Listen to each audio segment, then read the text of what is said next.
Hi, in this video we are going to look at the third rule for exponents. When multiplying terms with exponents, we can add the exponents together as long as the base is the same.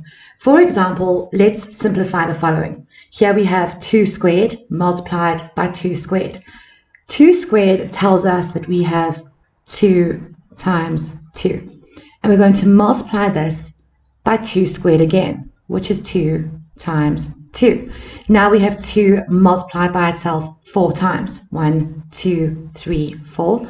And we get an answer of 2 to the power of 4.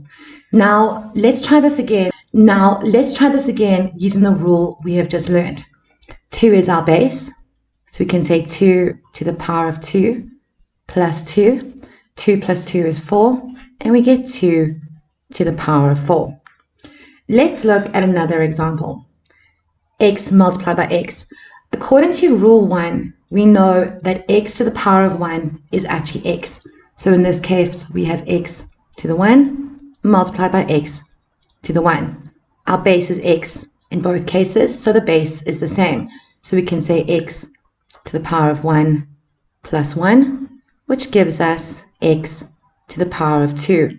This means that x is multiplied by itself twice, and we know that this is correct because we can see it up here.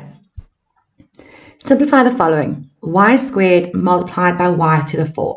Both our bases are y, so we can say y to the power of 2 plus 4, which gives us y. 2 plus 4 is 6, y to the power of 6. But what about x squared multiplied by y to the 4?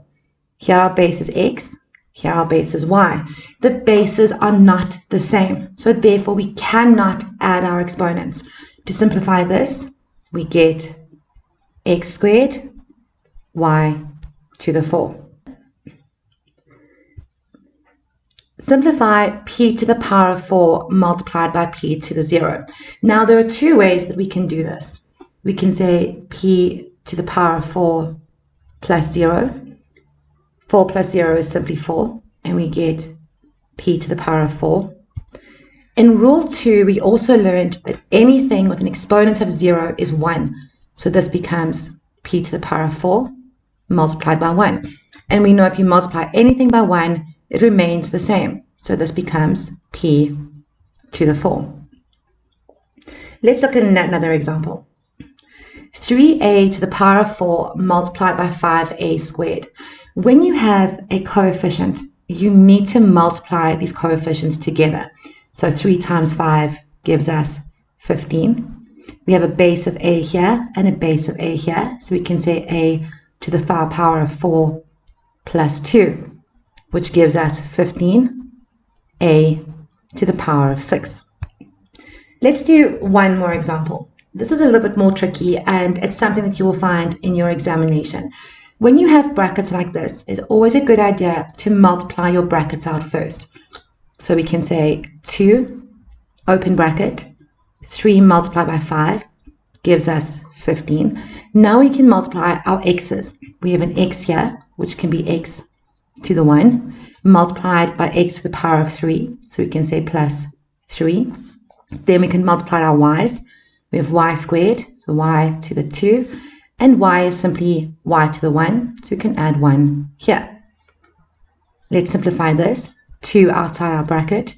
We have a coefficient of 15, x to the power of 1 plus 3, which gives us x to the 4, multiplied by y to the power of 2 plus 1, which is 3. Finally, we need to multiply our coefficient by the 2 over here. So we get 2 multiplied by 15, which is 30, x to the power of 4, y to the power of 3. And we have now completed this question.